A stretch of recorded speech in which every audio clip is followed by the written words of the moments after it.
How much are the top executives paid to run your club? This is originally from March 10th, 2016. Using account figures and logical estimates where such figures are undisclosed, Daily Mail has compiled a list of the top earners at boardroom level at each club. And it makes fascinating reading. It's probably a little surprised to hear that Manchester United's Ed Woodward is the highest paid executive in the country. The Glazer family's right-hand man pockets just over £2.5 million for the work he does at Old Trafford, which is marginally more than Ferran Soriano earns across town at Manchester City. Arsenal CEO Ivan Gazidis and Spurs chairman Daniel Levy each earn more than £2 million, with Ian Ayre at Liverpool on a shade under £1.2 million. Marina Granov Scala, Roman Abramovich's close aide at Chelsea, pockets an estimated £1.5 million in her role at Stamford Bridge. Sunderland chief executive Margaret Byrne, who was the chief executive at Sunderland, left behind a sizable £663,196 per year job. We're going to talk about Margaret Byrne in detail in a minute, because there's an elephant in the room right now, and we are going to talk about it. But somewhat surprisingly, West Brom chairman Jeremy Pearson, an unspecified director at Norwich, earn more than £1 million every year. That's much more than high-flying West Ham, where Karen Brady takes home just under £650,000 a year. At both Everton and Southampton, the director pay is minimal, while at Aston Villa, American executive Tom Fox is on £300,000. It's far less than most of his Premier League counterparts, but cynical fans would suggest that he doesn't even deserve that after a spectacularly disastrous season at Villa Park. The highest paid executive at league leaders Leicester makes £145,000, while at Newcastle, the unspecified highest earner, most likely managing director Lee Charnley, earns just a touch over £100,000. You certainly couldn't accuse anybody at Crystal Palace of being in it for the greed and personal gain. The Selhurst Park club is run for the love of the game, and none of the directors or owners there earn a penny for the work they do.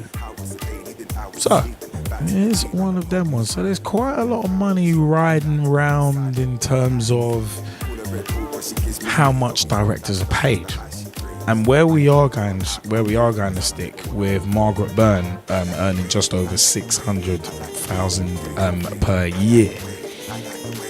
Sunderland chief executive Margaret Byrne resigns. This is going back to the 8th of March. Sunderland chief executive Margaret Byrne has resigned following the Adam Johnson child abuse case. Johnson, who's 28 at the time, faced 4 to 10 years in jail after being found guilty of sexual activity with a 15-year-old girl. We're going to go into that in detail, just bear with us. The Premier League club has been criticised for letting the England winger play after his arrest. Byrne, chief executive since 2011, said that the decision was a serious mistake, with the club adding, "We are so very sorry for this."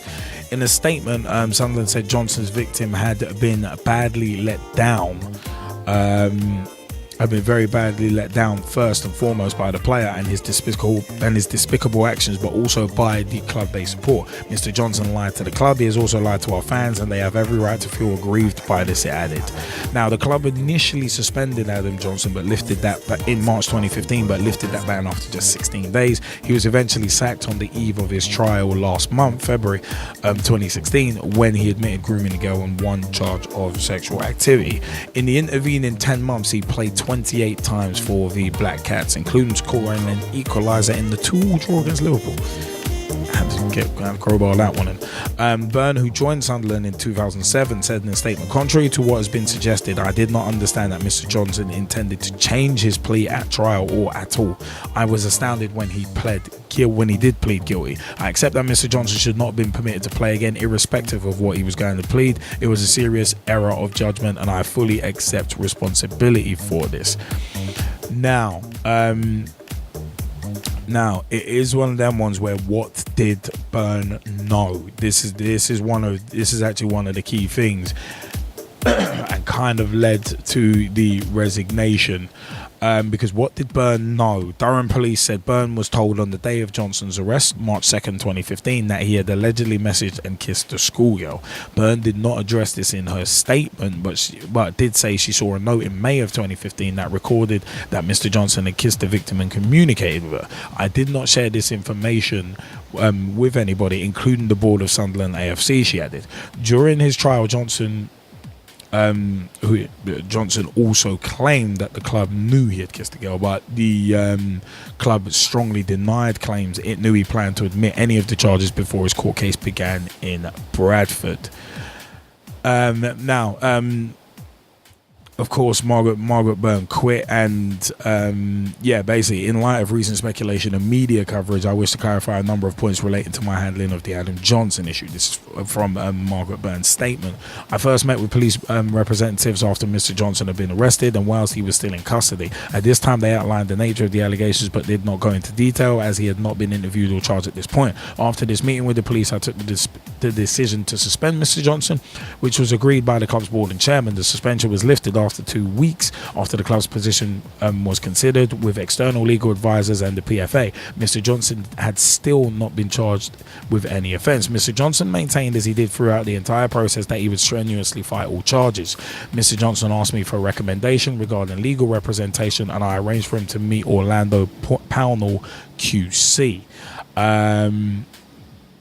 Mr. Johnson's father sent me some documents that he asked me to forward to Mr. Pownall, which I did. I did not examine the contents of these documents in any detail because I had recommended Mr. Pownall. I attended part of the introductory meeting at which Mr. Pownall met with Mr. Johnson. This meeting took place on May 4th, 2015. After this meeting, Mr. Pownall sent me a note to forward to Mr. Johnson, which recorded, amongst other things, that Mr. Johnson had kissed the victim and communicated with her. I did not share this information with anybody, including the board of Sunderland AFC. In the following days, Mr. Johnson engaged Mr. Pownall and changed his legal team and confirmed changed his legal team and confirmed to me he was intended to defend each charge. He told me that he was confident of a successful outcome. I did not meet Mr. Pownall again and played no part in the respective plea decisions that he made with his legal team. Contrary to what has been suggested, I did not understand that Mr. Johnson intended to change his plea at trial or at all. I was astounded when he did plead guilty. I accept that Mr. Johnson should not have been permitted to play again, irrespective of what he was going to plead. It was a serious error of judgment, and I accept full responsibility for this. The club's board was made aware of the broad nature of the allegations, which were a matter of public knowledge, but not the detail that I was personally privy to. Based on the information that I had and satisfied that risk assessments had been made, safeguarding measures put in place, and the appropriate bodies consulted, I understood the legal process would run its course.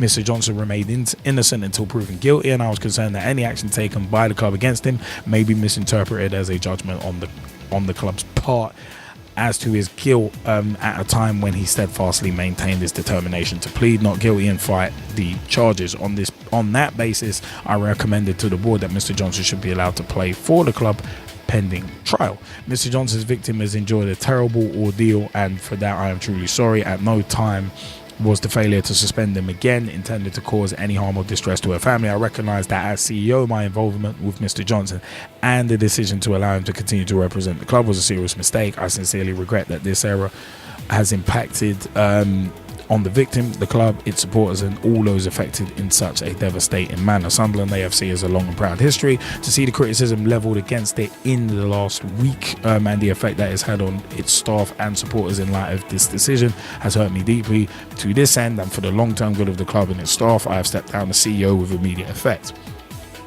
I thank everyone at Sunderland AFC for their support over the last 9 years. I will make no further comment. Now, of course, Sunderland issued a statement. The board of Sunderland AFC yesterday accepted the resignation of Margaret Byrne. Margaret, in her role as CEO, was responsible for the running of the club. She was also accountable for the actions taken by the club in relation to Mr. Johnson. Sunderland AFC acknowledges that Margaret's intentions have always been to act in the best interest of the club. However, it has become clear through our own internal investigations that in this instance, decisions have been taken by Margaret in error. While swift and decisive action was taken to terminate Mr. Johnson's employment upon his guilty plea, decisions taken prior to this, including the decision not to suspend him for a second time pending the outcome of the trial, were wrong. In light of what has been acknowledged by Margaret as a serious error of judgment on her part, we have undertaken a full review of the club's decision-making process to ensure that there can be no such mistakes in the future. Throughout this deeply regretful situation, we recognise that one devoted young fan and her family have been very badly let down, first and foremost by Mr. Johnson and his despicable actions, but also by the club they support. We are so very sorry for this. Mr. Johnson lied to the club. He also lied to our fans. and they have every right to feel aggrieved by this. Lessons have been learned, and we hope that the club and its fans can move forward from this together. PFA. From 9th of March 2016, PFA did not pressure Sunderland on Adam Johnson, Gordon Taylor says. The PFA at no stage pressured Sunderland to keep playing Adam Johnson ahead of his trial. Chief Executive Gordon Taylor told Sky Sports. Johnson was of course found guilty of sexual activity with a child, having previously admitted 2 other charges, one of grooming, one of sexual activity. He was cleared of a 4th charge. But it is one of them ones. But yeah, it is a case of he did, as I said, continue to play after he was charged. But Taylor says the PFA played no role in his continued involvement other than to ensure the correct protocol was applied. With the initial statement, people are assuming we'd insisted he return, etc. This is an employer-employee issue where the law of the land is clear, but there is also a contract as well. It's not pressure that applies. It's a question of have they had an investigation, which they said they had, and it's a matter for them to decide. If they were then going to say he's remaining suspended, then they'd give us their reasons, but they didn't do that. Taylor said all we were aware of at the initial meeting with Sunderland was that he said he was innocent, but charges hadn't been made then. Then we were informed that he was pleading not guilty to all charges. We were in a situation where he's one of our members. We're there to make sure the club followed the right protocol. Now, that's just background.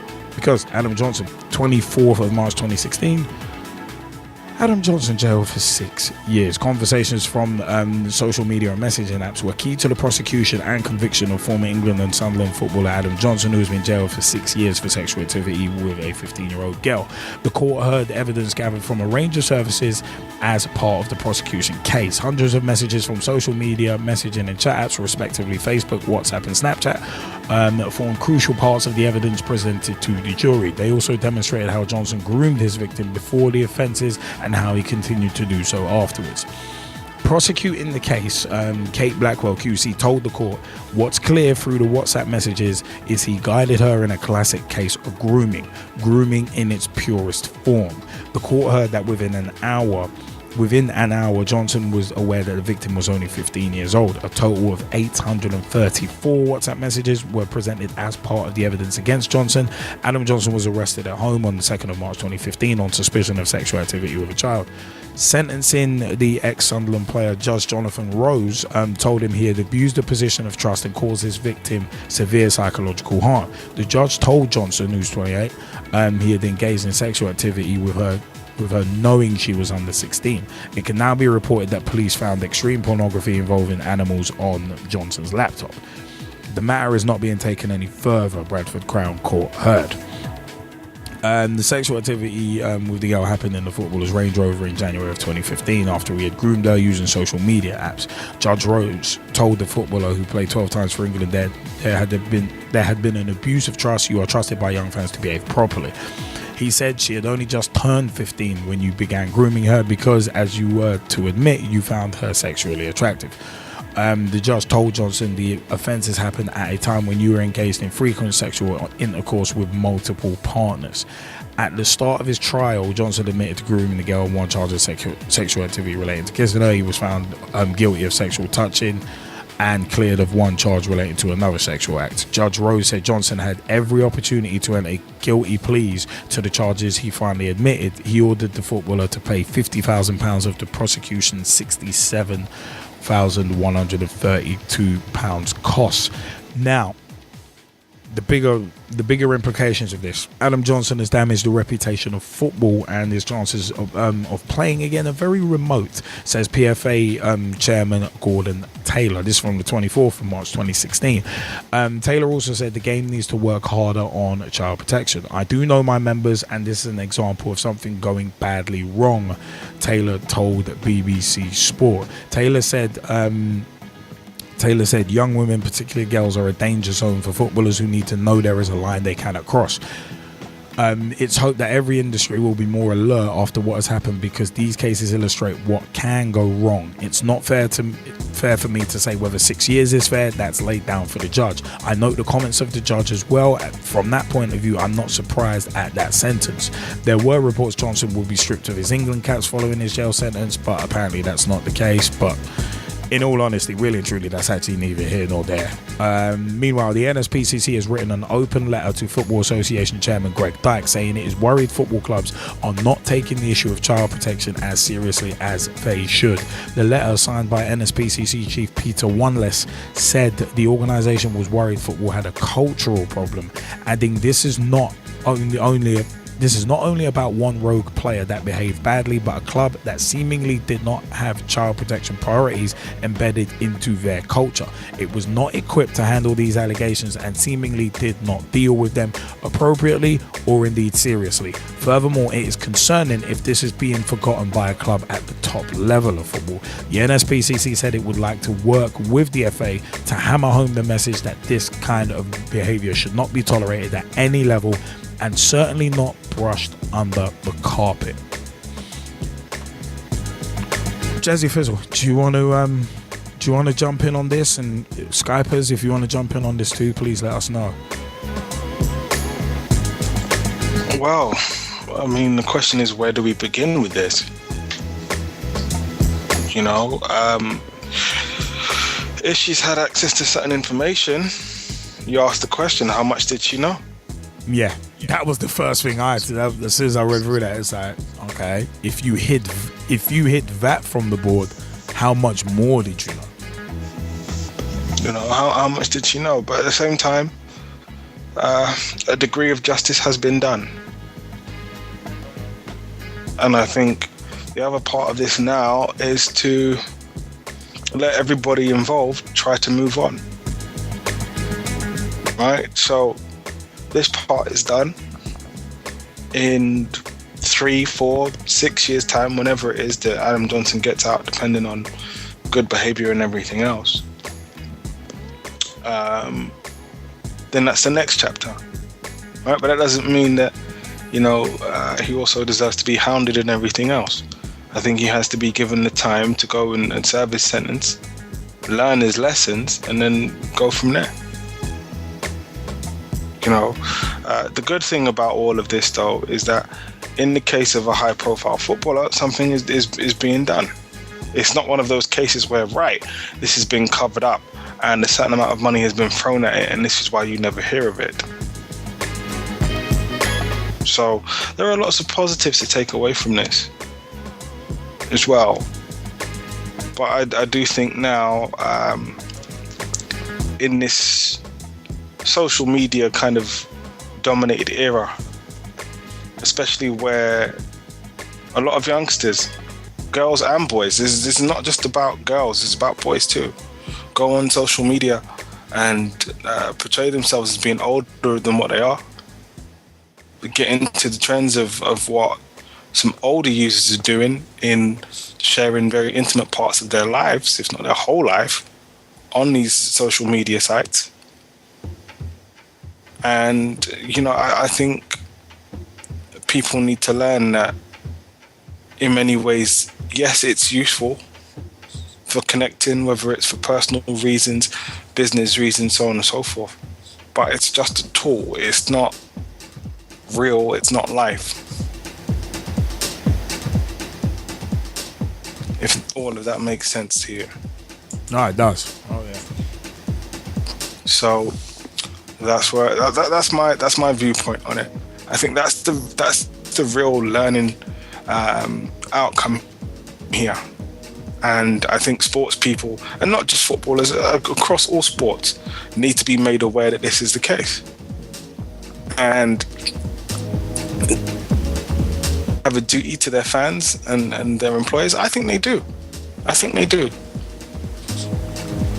And until such time where they're not in that kind of spotlight anymore, there's going to have to be a certain code of conduct and way that they're going to have to carry themselves. There are more cases similar to this one.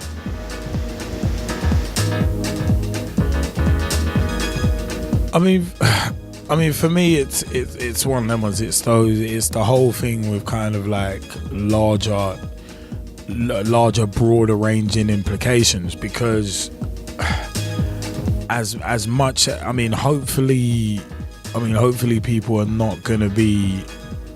I'm not gonna look at football and think and just lump everybody who's anything to do with football into the same boat, because that legitimately wouldn't be fair. Because there's a lot of footballers who are just playing the game, getting on with their business. There are a lot of people like that. But then obviously there are a lot of people who abuse. There are people out there who are abusing their position. So yeah, there's people out there getting on with what they're getting on with, playing the game and keeping a low profile. As soon as they play, they go home, chill with the girlfriend, chill with the wife, chill with their kids, and just get on with it. But yeah, there will be some who will abuse positions of power and positions of influence. I mean, this is the sad thing about this kind of thing, and also in the game in general, because we've seen this with the FIFA corruption scandal, where we've legitimately got people literally exploiting positions of power and making millions and billions off of it by exploiting their position of power. But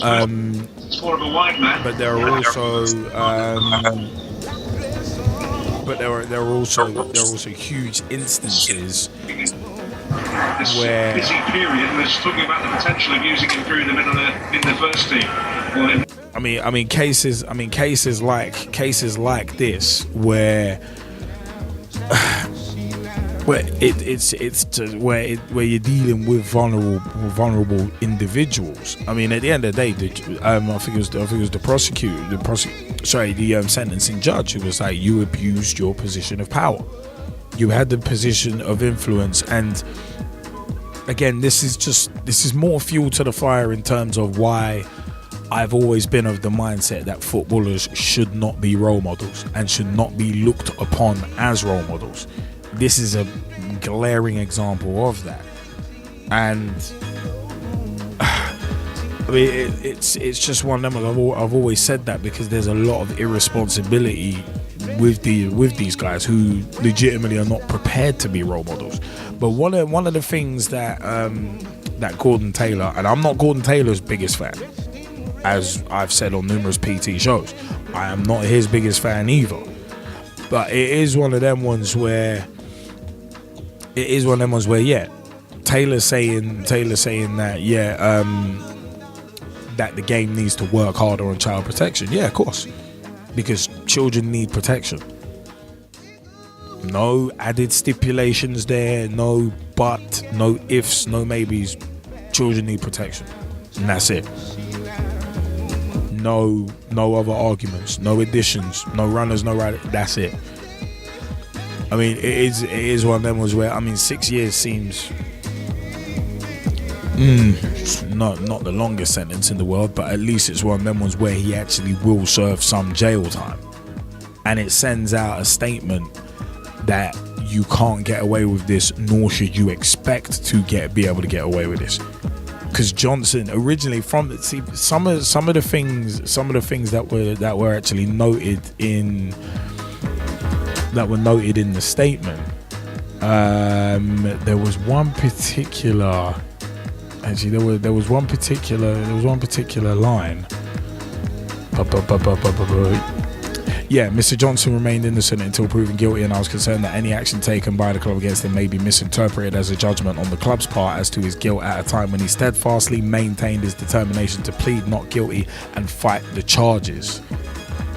That's kind of an interesting one, because it sounds to me like Johnson thought he was going to get away with it, and that is the concerning thing. And another segment, another line from Margaret Byrne's statement, Where is it? Mr. Johnson engaged Mr. Pownell and changed his legal team and confirmed to me that he was intending to defend each charge. He told me that he was confident of a successful outcome. So that, to me, reading between the lines, basically means that Johnson thought he was going to get off. He thought he was going to get away with it. And it's like, no. It's like, brethren, no, you ain't getting away with this. You do the crime, you serve the time. And especially something as serious as this as well.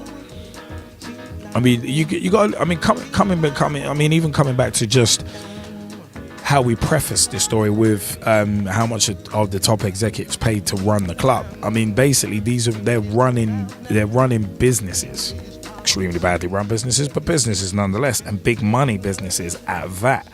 So, for someone like Margaret Byrne getting paid $600,000 a year and making such a glaring error in judgment, not just in letting Adam Johnson play on, but not telling the board certain things that she knew, for me, that's more worrying.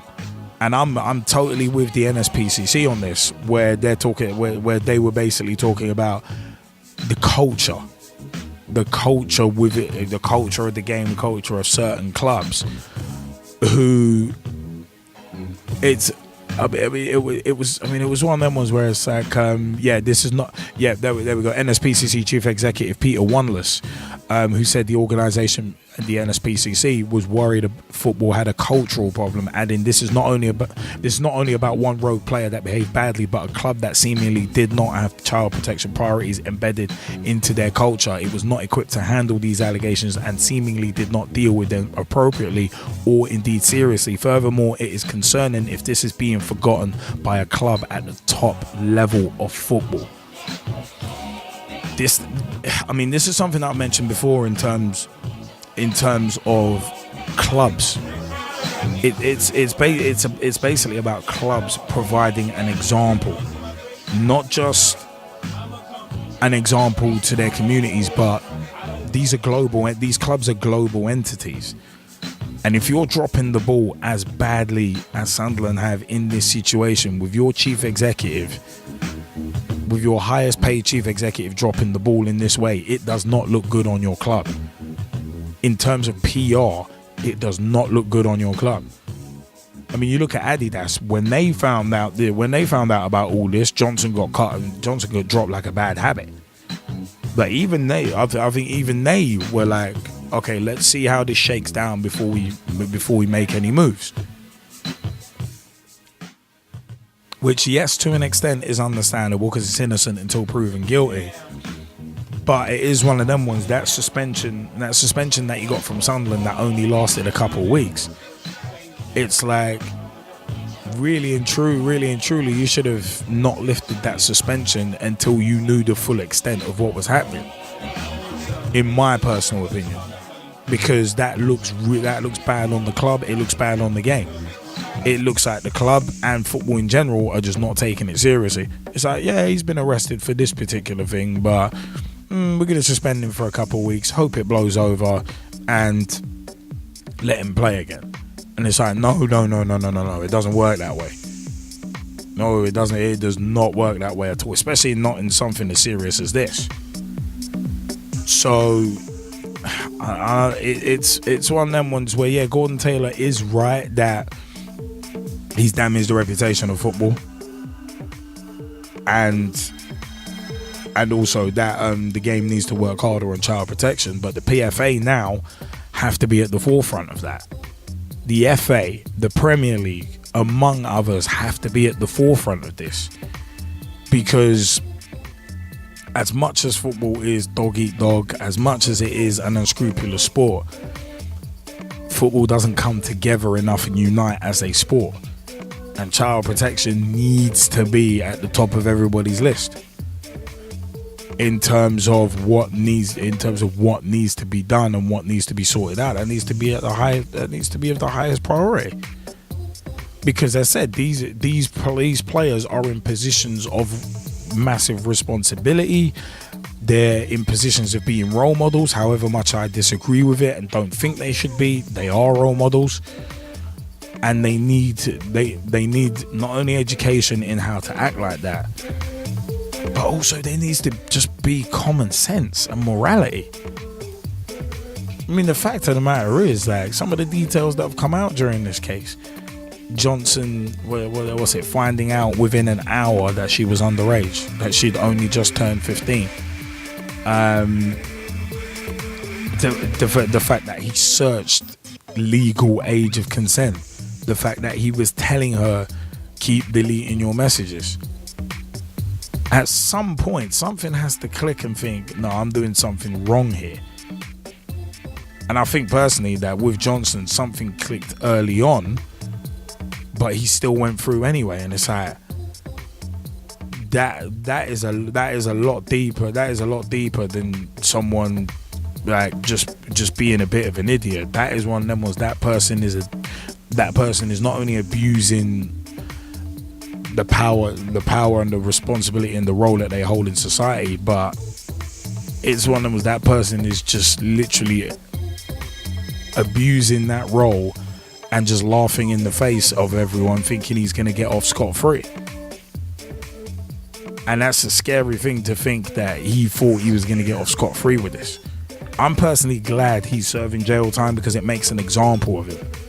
Sometimes you do have to make an example of someone to show that no matter how famous you are, no matter how much money you earn, no matter who you are, if you do this kind of thing, you're going down. Personally, it should have been longer, but it's one of them ones. You are going down. Because we've seen people in powerful positions get away with, I was going to say get away with murder, which would be especially apropos considering yesterday I watched like half an episode of The People versus O.J. Simpson. It is one of them ones. You see these stars get away with some real mad stuff, and it's not a good message to send out. It really isn't. I mean, Gezzie Fizzle, I don't know if you want to add anything else, but... No, I think you pretty much said everything I wanted to say as well. You know, I'd be very interested to hear what the Skypers have to say. I mean, hopefully some of the Skypers don't go quiet and they want to jump in, but it is one of them ones where I said, yeah, I mean, Adam Johnson shouldn't be allowed to play again. I mean, that goes for me personally. That goes without saying. That he won't play professionally again. I don't think. I wouldn't even want him playing at amateur league level, let alone professional. It's one of them ones, because of this conviction where he's failing the CRB check. Don't let him near anywhere where children are within 5 to 10 miles of him. Pure and simple, because he's shown that he's a danger.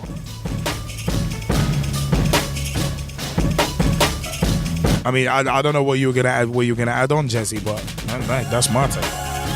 Well, I think it's quite interesting that you mentioned that, because there are other people with other convictions, right, that'll probably play at amateur league level, and they're okay. So I'd say, you know, you might as well make it a uniform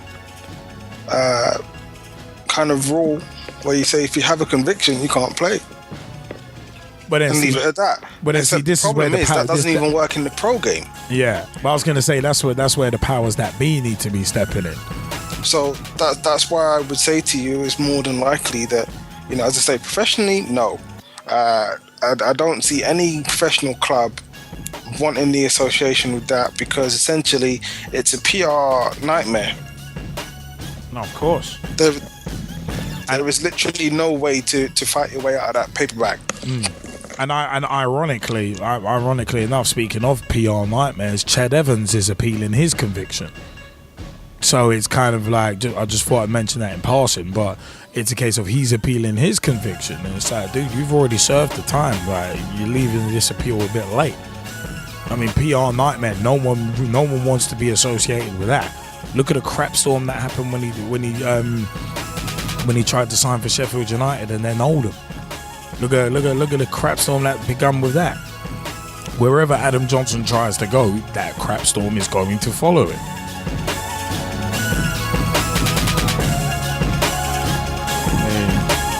mean, Jazzy, did you want to add anything else? So yeah, I think that's the part where it falls down. But I don't see him playing professionally again. That won't happen, in my opinion. I also think that he's gonna have to do a lot of work. He's gonna have to do a lot of work. He may well have to be under protection when he returns to wider society, because there's gonna be people that will want answers and will not feel particularly comfortable knowing that he's living in the local area. So there's going to have to be a lot of work done there. Not just by him, but by security services as well, because it's going to be awkward. It's going to be awkward for a lot of people. And the other thing as well is, let's not forget, prison is a very interesting place. Depending on what you've done, there are certain groups in prison that are not particularly happy. Yeah, exactly. So, again, he may have to have some protection in prison as well, because that, unfortunately, that's just how it is. It works that way. If you've done certain crimes, there are certain people, even though they're also there for certain crimes, they're not happy with the fact that you've done your crime, depending on what it is. So, again, it's going to be very interesting. So, I think now that this has come to some form of resolution, and I agree with you, I think, perhaps the sentence should have been a bit longer. But now that this has come to some sort of resolution, it's time to give everybody involved time and space to move on. Right? Because the more that we linger here at this point, or even go back to the beginning, is the less time that they have to do that. And that's not particularly helpful. I think if you were to ask the families of everybody involved, right, they would say, yeah, we just want to move forward. So now that this part is over, for me, I'd say give them the time to move forward now. You know what? I agree with you on that. But also, I think there's also the thing about, in terms of Margaret Byrne, and earlier us questioning what more did she know, it's a case of, like, chief executives, as we mentioned earlier, at football clubs get paid a lot to run those clubs. And I think it's one of them ones with Margaret Byrne, it just highlights the amount of responsibility that you have if you are running a club, to not only run it in the right way, but to be making the right decisions. And hiding certain things from certain board members, that kind of culture concerns me. And I said I can understand why the chief executive of the NSPCC, Peter Wanless, came out and said what he said, because it just makes you wonder what else is being hidden and covered up at other clubs. And see, this is where the thought process is always going to go now. Yeah, I mean, like, here's the thing. Sport as a whole is in a very difficult place right now. Sport as a whole, right? Because there isn't any major sport at the moment that hasn't had their own share of controversy, right? So now, essentially, what people are looking for are more stories like that, where things are being covered up. And what is it that we say as a general rule? If you were looking for something, eventually you will find it. All right? So it is going to be that there's going to be more cases of this, which, it's going to be unsavory. It's going to be unsavory. Now, to give an example from the NFL, the Cleveland Browns, I think they ended up lying to the league and lying to the police about what happened with their former quarterback, Johnny Manziel. He's facing domestic abuse charges, I believe. Right? So if they're willing to go and cover that up, and again, this is a totally different sport, different country, but the thematics here are the same. What is happening elsewhere? No, of course. I mean, it's one of them ones. I mean, even bringing it back to football, to our variation of football, look at the FIFA corruption scandal and how long that sort of stuff was covered up for. I mean, we from day one here on this show were like, no, there's corruption blatantly going on. And a lot of people probably turned their noses up and laughed at us. But then when this FIFA stuff started, really, the crap started hitting the fan, I think people realized, oh my God, yeah, they were onto something. and some people still don't want to believe it even now. But it's like you look at how much corruption was covered up. So I think you're spot on with sports in a real hard place at the moment. And you look at the doping scandal in athletics. It's so there's so many different things where it's like how much and what kind of other stuff is being covered up. This is it. Right? So you had everything with cycling. You've got what's going on now with tennis. Right? Boxing isn't exactly squeaky clean. Mixed martial arts isn't exactly squeaky clean. Cricket isn't squeaky clean. Rugby isn't squeaky clean. Nothing appears to be squeaky clean anymore. Right? But then, as I say, we go back to football, focus on football. Yeah, we just say one word, FIFA, and we leave it at that. We can drop the microphone and walk away. Right? We really can, in terms of what's squeaky cleaning and what isn't. But yeah, a lot of work needs to be done. And as I was saying before, I think this is a brilliant time for the FA to take a stand now and launch new initiatives around, player responsibilities, safeguarding of young persons,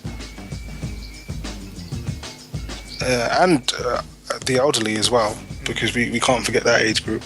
So the safeguarding of young persons and the elderly, and of course, the responsibility that players have, and then making sure that certain resources are in place. So if that means that players have social media training, so be it. Right? If players have training on how to deal with fan interaction, be it in person, social media, or otherwise, so be it. But put those things in place. Yeah, those things need to happen. The same with clinical support. So if clubs need psychiatrists, psychologists, etc., not just the sporting ones to help with performance, but I mean the ones that help with other issues as well as an expanded role for a player liaison officer, for example, then put that in place. Right? Now, here's the bit where I'm going to pass the buck ever so slightly. Yes, Adam Johnson has a lot to answer for, and he has to accept responsibility for what he's done. But the club also have to accept responsibility for their part in it as well. So do the league, so do the FA. Well, I was going to say Margaret Byrne accepted her responsibility and resigned because of this thing. But even then, there are certain other things that she'd need to answer for as well. Yeah. So as I say, it goes further up in terms of the responsibility, in my opinion, and I think more can be done. Especially from the top down, and in my opinion, that's where it needs to come from. It needs to come from the top down, where it says, right, this is what's happened, this is what we're going to do. It's one of them ones where the Gman who couldn't be here today, who couldn't be here tonight, but he actually sent his views on the on this situation. He said, with AJ, what a wasted career and opportunity in life to have yourself literally blacklisted from the game to the extent they are trying to rub your existence out of existence. He's lost everything that he's that most dream of. He's destroyed his family life, his marriage, and his child's life will never be normal. Imagine growing up and your father is a high-profile paedophile, as it will be reported when he leaves prison to the day he dies. That's just part of it. He's thrown away everything because he couldn't control himself, and to be honest, there is no sympathy for him, as he clearly knew what he was doing, unlike what he would have liked us all to believe. He deliberately went out of his way to groom the child, pushing for sexual relations in exchange for a shirt. That is the most damning thing about the whole ordeal for me. And that's the view from the G-Man. So from our third co-host, the G-Man. So I think the G-Man's spot on in a couple of those assertions there. Especially in regards to family life. Yeah. That's going to have the biggest knock on. And again, it's the same for the young lady involved in her family, right? Because now, there are other questions to be asked of them if you think about it, right? Where you say, well, what were you doing to protect your child? Yeah, those questions are going to have to be asked. Right? Now, again, that's not me making a damning judgment on them. I'm just saying that these are the types of questions that will be asked. And she will forever be linked to all of this as well. Right? And let's not forget, the potential emotional and psychological damage and harm that's been caused by this whole event. The whole thing. And going back to, her reaching out to him, their conversations, and subsequently appearing in court, and of course everything that will happen afterwards. All of that is quite traumatic when you think about it. Yeah, and all of that, all of those private in inverted commas conversations getting made public. So, yeah, that's it.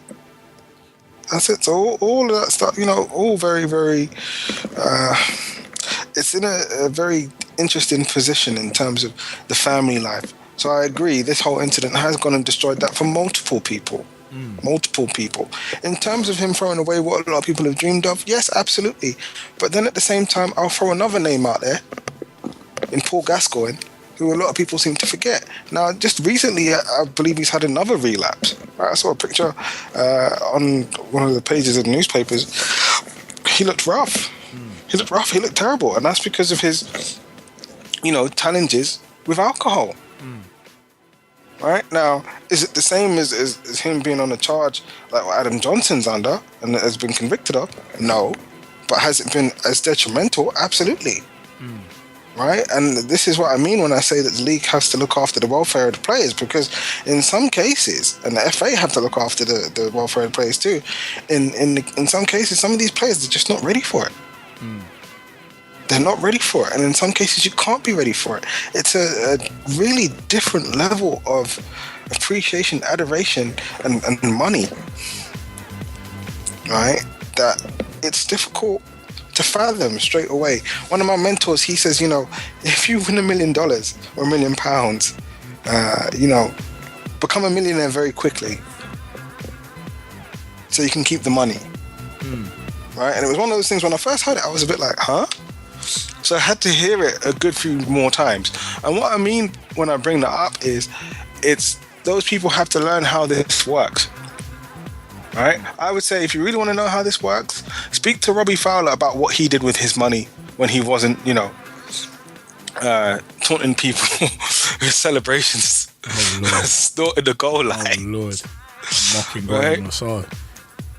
Right? But if you look at him as a businessman, very, very successful. Well, the thing with Robbie Fowler, and I've read his book, it was one of them ones where he got good advice, and he is freely admitted, you know what, I had really good advice, and if it wasn't for that advice, I don't know what I'd be doing. So it's one of them ones. It's again, mentoring is such an important thing, and it was one of them ones. I mean, in Pitch Talk meets Darrell David, he's spoken about the importance of mentoring. Pitch Talk meets Samir Sawney, of co-director of Motivate Sports and Fitness. He has spoken of the utter importance of mentoring, and not just any mentoring, but good mentoring, quality mentoring. It's such an important thing. But I think I personally think with the fast tracking, I mean, you look at a lot of the fast tracking of kids through academies, that mentoring just isn't happening. And then potentially it ends up manifesting itself in cases like your Paul Gascoignes, your Ched Evans, your Adam Johnsons. You see where I'm going with this? It's one of them ones. No, I agree with you 10 million %, and that's why I think, as I say, the leagues have to do more, and the FA has to do more, because right about now, to go and save the face of English football, and I suppose I'm using the term in the wrong way, but to save the face of football, even globally, right? FIFA has to do something about this now, okay? Because there's too many cases of it. There's too many. Something needs to be done. But then they've got their own crap to clean up on their own doorstep. Again, which is part of the problem. But as I say, overall, something needs to be done. Something needs to be done. No, definitely.